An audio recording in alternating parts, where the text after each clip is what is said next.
from New York, Late Night Show with Mike Siddiqui. अस्सलाम वालेकुम and welcome to the show. साहिबों, हुकूमत और अपोजिशन के दरमियान फाइनल राउंड जो है वो शुरू हो चुका है और कामयाबी से पहले कुछ बहुत खतरनाक लम्हे होते हैं वो मौजूद हैं इस वक्त। क्यों? देखिए, फाइनल राउंड जो है at the end of the day तो यही काउंट होता है ना, कौन जीता कौन हारा। देखिए, फाइनल राउंड में जो हरीफ अपनी कुव्वत बरकरार रख पाता है, अपना जज्बा बरकरार रख पाता है, अपनी एनर्जी जो है उसकी अच्छी होती है मुकाबले में उस अपने हरीफ के, उसके जीतने के चांसेस बहुत ज्यादा होते हैं। ये एक समझ में आने वाली बात है। अच्छा, अपोजिशन के पास जो है साजिश करने वाले बहुत सारे दिमाग हैं जो उनके लिए काम कर रहे हैं। मीडिया भी उनकी हिमायत में, उनके पास बहुत कुछ है। मुकाबला करने में पीटीआई के पास सिर्फ एक ही साहब हैं, वो खुद इमरान खान साहब हैं। बाकी कोई ऐसा नहीं है कि जिसको ज्यादा फिक्र हो और जो ज्यादा स्ट्रेस लेता हो, कोशिश कर रहा हो। अच्छा, देखिए, बात यह है कि वजीर आजम खान की तकरीर ने चर्चे बहुत ज्यादा पैदा कर दिए। अब तवज्जो जो है उनकी तहरीक अदम एतमाद की तरफ से हटनी नहीं चाहिए, कम नहीं होनी चाहिए। उसकी वजह यह है कि नून लीग और पीपीपी को इल्म है कि अगर तहरीक अदम एतमाद नाकाम हो गई तो इन तमाम लोगों को जेलों का रुख करना होगा। इन्हें अपनी सियासी और जिस्मानी मौत दोनों नजर आ रही हैं। अब उसका एंड रिजल्ट क्या होगा? अब ये बिकने वालों की बोली बढ़ाएंगे। हुकूमत के इत्तेहादी जमातों में जो अरकान हैं उनको, और इसके अलावा एक और तरफ मैं इशारा करना चाहता हूं जो बहुत खतरनाक है। वो इत्तेहादी जमातों का तो खुल के पता है कि वो हमेशा से अपनी डिमांड करती हैं, ब्लैकमेल करती हैं, यू नेम इट एनीथिंग।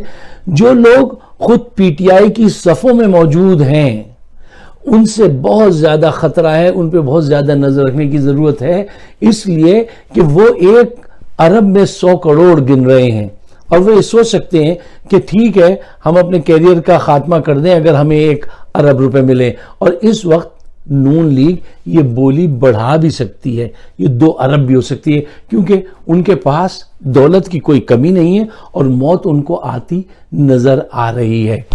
अच्छा, देखिए, तकरीर बहुत अच्छी थी। तकरीर जो है उसने आवाम के दिलों को मुतासिर किया है, ज़मीर बेचने वाले अरकान असेंबली को मुतासिर नहीं किया है, बल्कि उनकी बेचैनी बढ़ा दी है कि वो किस तरफ जाएं। अच्छा, एक और अहम बात जिसकी तरफ आपकी तवज्जो दिलानी वो ये है कि अपोजिशन ने तहरीक अदम एतमाद के हक में बकरे खरीदने में नजम सेठी, जंग ग्रुप और उन पूरे मीडिया ने एक बहुत जबरदस्त फिजा बना दी थी और अरकान असेंबली के दिमाग बना दिए थे कि इस वक्त बिकना अच्छी बात है। तो उनको उस फिजा को इमरान खान की तकरीर ने काफी हद तक कम कर दिया है, खत्म नहीं किया है। इस वक्त वो स्नीकली बहुत तेजी से जाके मुज़ाकरात कर रहे हैं और किसी वक्त कुछ भी रिजल्ट आ सकता है। आखिरी वक्त तक अगर पीटीआई ने तवज्जो इस तरफ से पूरी तवज्जो नहीं दी तो उसके बड़े बुरे कॉन्सिक्वेंसेस हो सकते हैं। अच्छा, देखिए, पार्लिमानी जमहूरियत में यही सबसे बड़ा मसला है कि इसमें अरकान जो है वो बहुत ज्यादा बिकते हैं और हमारे यहाँ तो आपको पता है हर ज़मीर बिकने के लिए पैदा हुआ है लगता है। अच्छा, अब देखिए, परवेज इलाही साहब से जो मुज़ाकरात किए हैं इमरान खान साहब ने, इसके फायदे आवाम को हैं, पाकिस्तान को हैं, पीटीआई को है। मैं ये समझता हूं कि देखिए, अगर वजीर आजम परवेज इलाही को पंजाब का वजीर आला बना दें तो उसके बहुत सारे फायदे हैं।